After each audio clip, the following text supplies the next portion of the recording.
The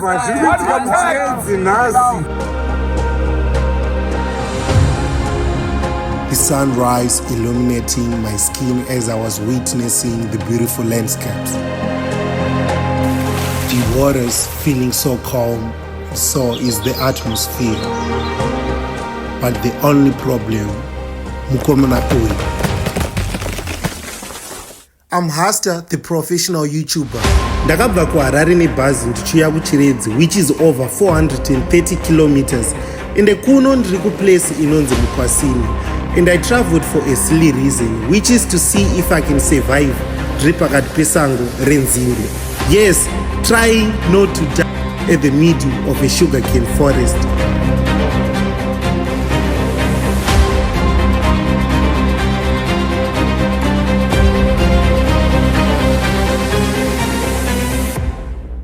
Video ratotanga so ene ndiri pakati pesango sezvamuri kuona mega inena handina kamera mbiri saka kamera ndakatoisa pastand.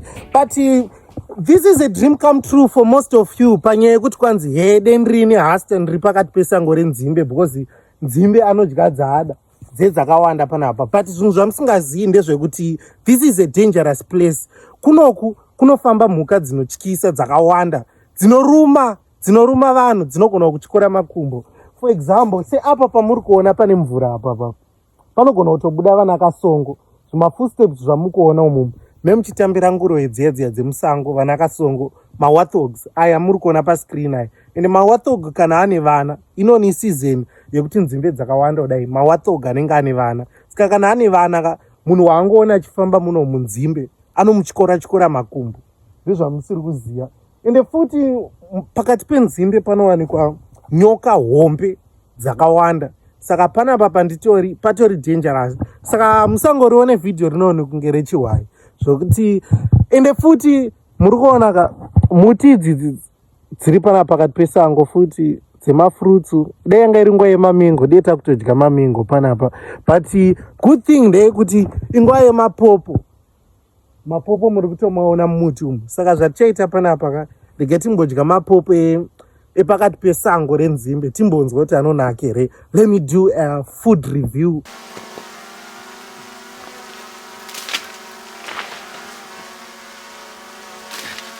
Handingakurirwe nemuti kufunga, hatimazviona.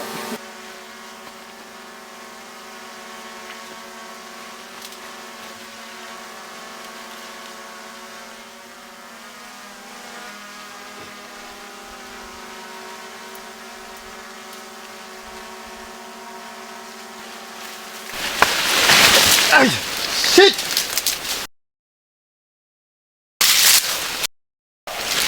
Oh.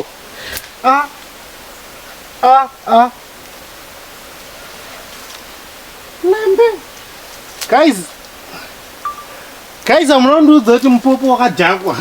Hey!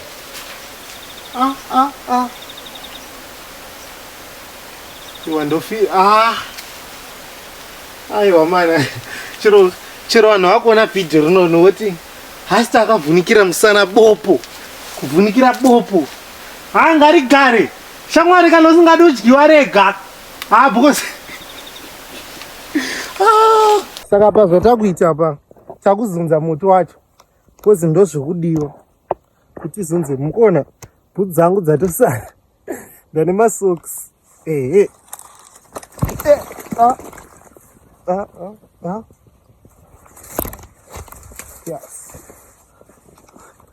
Pakudiwa zunza muti apa kusvika radona.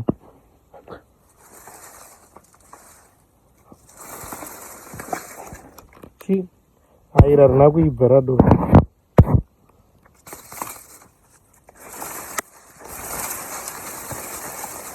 Pakudona asina kuibva.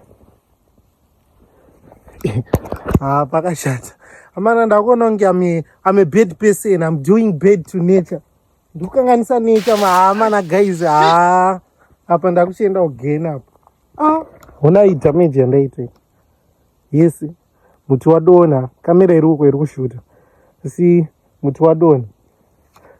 Man ndikukanganisa nature ma.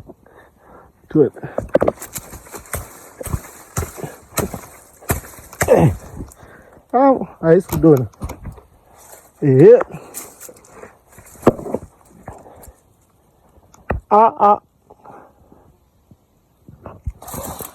Iro.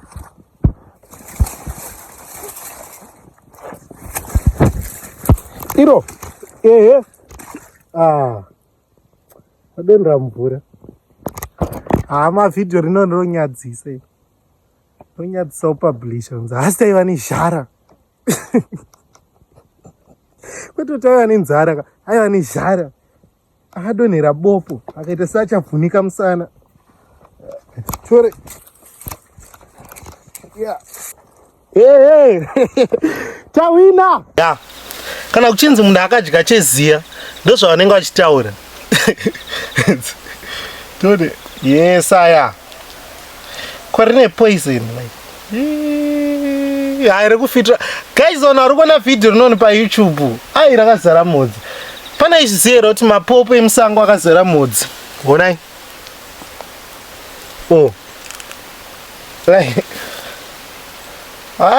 Kwarine poison. Kana rine poison ka. Tone. Ndanchida kunyora wiri but ndazoona kuti handina chandinacho. Saka hapana wiri yandonyora. Kana rine poison ndakaura. Tone. Yo way.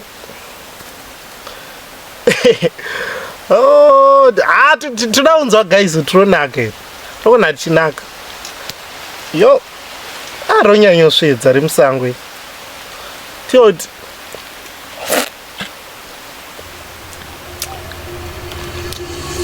Guys, manakira ari kuita zvinhu izvi ka.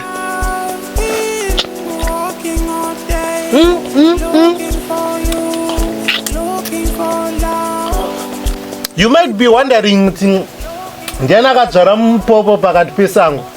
Zvinoitika ndezvoti panogona panapa ndakumbokupinzai chikoro. Panogona pane shiri dzinenge dzakadya mapopo dzenzobva dzadya nemhodzi dzoitira tsvina panapa.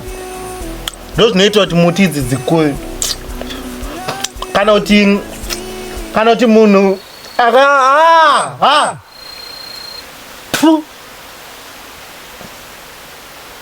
Guys, anogona ari munhu akadya bopo nemhodzi wobva itira tsvina.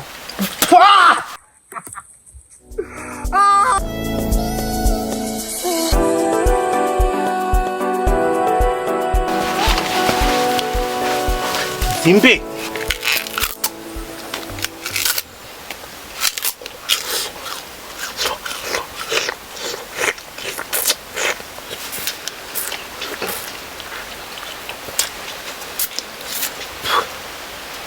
Dzimbe dziya dzinotengeswa dzamuona mutauni hadzina shuga. Idzi ndo dzine shuga yese. That is why they call it Chiredzi, the home of sugar cane, because the cane is so delicious. And you might be wondering if I spent the whole night in the sugar cane forest. I didn't. I was at my grandparents' home. Ava ndo vana gogo vangu in Sekuru.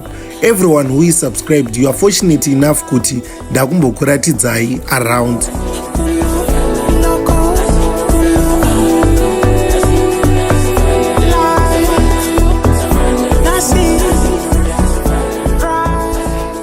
Saka hembe dzangu dzapedza kuwachwa manje. Mukuona kuti kumusha kwedu ndekwechirungu kune washing machine. Saka varora vaya vanoti havafariri kuwacha, you found the right guy. Ane kumusha kune washing machine. Apart from that, I was also able to visit a nearby village called Kwagremu, and the people were so fascinated by my drone camera.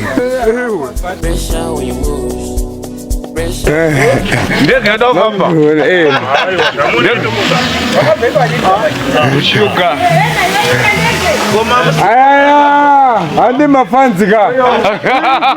Chikomuko pecho. Kaita wena.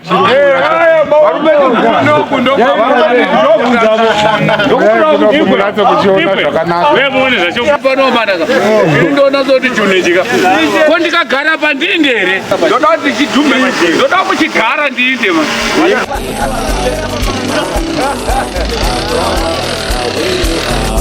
Mama wakawa